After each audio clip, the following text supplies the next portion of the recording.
ಬನ್ನಿ ಫ್ರೆಂಡ್ಸ್, ಬೈಗಿ ಮೀನು ಅಥವಾ ಬೂತಾಯಿ ಮೀನಿನ ಪುಳಿ ಮಂಚಿಯನ್ನು ಹೇಗೆ ಮಾಡೋದು ಅಂತ ತೋರಿಸ್ತೀನಿ. ಫಸ್ಟ್ ನಮ್ಮ ಕುಂದಾಪುರ ಸೈಡ್ ಈ ಮೀನನ್ನು ತುಂಬ ಸಿಂಪಲ್ಲಾಗಿ ಒಗ್ಗರಣೆ ಇಲ್ಲದೇ ಎಣ್ಣೆ ಇಲ್ಲದೇ ಮಾಡ್ತಾರೆ. ಯಾವುದೇ ಕಡೆ ನಾನು ಎಣ್ಣೆ ಹಾಕಿ ಮಾಡೋದನ್ನು ನೋಡಲಿಲ್ಲ. ನಾನು ಅದೇ ರೀತಿ ಒಂದು ರೆಸಿಪಿನ ತೋರಿಸ್ತಾ ಇದ್ದೀನಿ.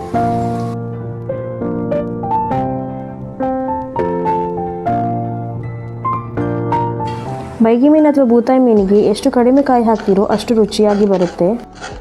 ನಾನಿಲ್ಲಿ ಒಂದು ಕಾಯಿಯಲ್ಲಿ ಅರ್ಧ ಕಡಿ, ಅದರಲ್ಲಿ ಅರ್ಧ ಕಡಿ ಅಂದರೆ ಅರ್ಧ ಕಡಿಯಷ್ಟು ನಾನು ಕಾಯಿಯನ್ನು ತಗೊಂಡಿದ್ದೀನಿ. ಮತ್ತು ಏನೆಲ್ಲ ಮಸಾಲೆ ಪದಾರ್ಥಗಳು ಬೇಕಂತ ನೋಡೋಣ. ಫಸ್ಟಿಗೆ ಒಂದು 2 ಟೀ ಸ್ಪೂನ್ನಷ್ಟು ಧನಿಯಾ, ಅರ್ಧ ಟೀ ಸ್ಪೂನ್ನಷ್ಟು ಜೀರಿಗೆ, 1 ಟೀ ಸ್ಪೂನ್ನಷ್ಟು ಕಾಳುಮೆಣಸು ಮತ್ತು 1/4 ಟೀ ಸ್ಪೂನ್ನಷ್ಟು ಮೆಂತ್ಯ ಮತ್ತು ಅರ್ಧ ಟೀ ಸ್ಪೂನ್ನಷ್ಟು ಓಂ ಕಾಳನ್ನು ತೊಗೊಂಡಿದ್ದೀನಿ. ಮತ್ತು ನಿಮ್ಮ ಖಾರಕ್ಕೆ ಅನುಗುಣವಾಗಿ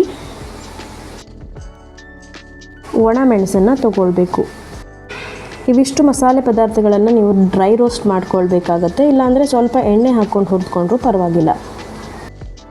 ಯೂಶ್ವಲಿ ಕುಂದಾಪುರ ಸೈಡ್ ಹಾಗೇ ಡ್ರೈ ರೋಸ್ಟ್ ಮಾಡ್ಕೊಳ್ತಾರೆ. ಆಮೇಲೆ ಅದಕ್ಕೆ ಒಂದು 2 ರಿಂದ 3 ಬೆಳ್ಳುಳ್ಳಿ ಎಸಳು, ಆಮೇಲೆ ಹುಳಿ ಸ್ವಲ್ಪ ಜಾಸ್ತಿ ಬೇಕಾಗುತ್ತೆ. ಹುಣಸೆ ಹಣ್ಣನ್ನು ನೆನೆಸಿಟ್ಕೊಂಡು ಹಾಕ್ಕೊಳ್ಬೋದು, ಇಲ್ಲಾಂದರೆ ಗ್ರೈಂಡ್ ಮಾಡುವಾಗ ಹಾಕ್ಕೊಳ್ಬೇಕು. ಇದಾದ ನಂತರ ಅಷ್ಟನ್ನು ನೀವು ಗ್ರೈಂಡರ್ನಲ್ಲಿ ಹಾಕಿ ನುಣ್ಣಗೆ ಪೇಸ್ಟ್ ಮಾಡ್ಕೊಳ್ಬೇಕು. ಆಮೇಲೆ ಬೈಗೆ ಮೀನನ್ನು ತೊಳೆದುಕೊಂಡು ಕ್ಲೀನ್ ಮಾಡಿ ಅದಕ್ಕೆ ಉಪ್ಪು ಮತ್ತು ಅರಿಶಿನ ಹಾಕಿ ಸೈಡಲ್ಲಿ ಇಟ್ಕೊಳ್ಬೇಕು ಮೊದಲೇ. ನೋಡಿ ಫ್ರೆಂಡ್ಸ್, ಇದು ಆಗಿದೆ. ಈಗ ನುಣ್ಣಗೆ ಚೆನ್ನಾಗಿ ಪೇಸ್ಟ್ ಆಗಿದೆ. ಸೊ ಇದನ್ನು ಒಂದು ಪಾತ್ರೆಗೆ, ಯಾವ ಪಾತ್ರೆಯಲ್ಲಿ ನೀವು ಸಾರನ್ನು ಮಾಡಬೇಕು ಆ ಪಾತ್ರೆಗೆ ತೆಗೆದಿಟ್ಕೊಳ್ಳಿ.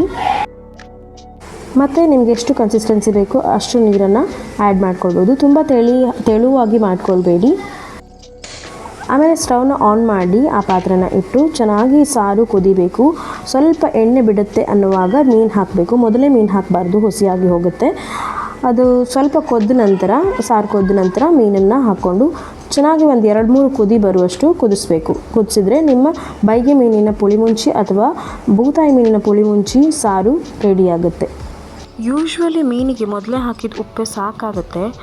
ಅದು ಒಂದು ವೇಳೆ ಕಡಿಮೆ ಅನಿಸಿದರೆ ಲಾಸ್ಟಲ್ಲಿ ನೀವು ರುಚಿ ನೋಡಿಕೊಂಡು ಉಪ್ಪು ಬೇಕಿದ್ದರೆ ಹಾಕ್ಕೊಳ್ಬಹುದು. ಈ ವಿಡಿಯೋ ಇಷ್ಟ ಆದಲ್ಲಿ ಲೈಕ್ ಮಾಡಿ, ಶೇರ್ ಮಾಡಿ.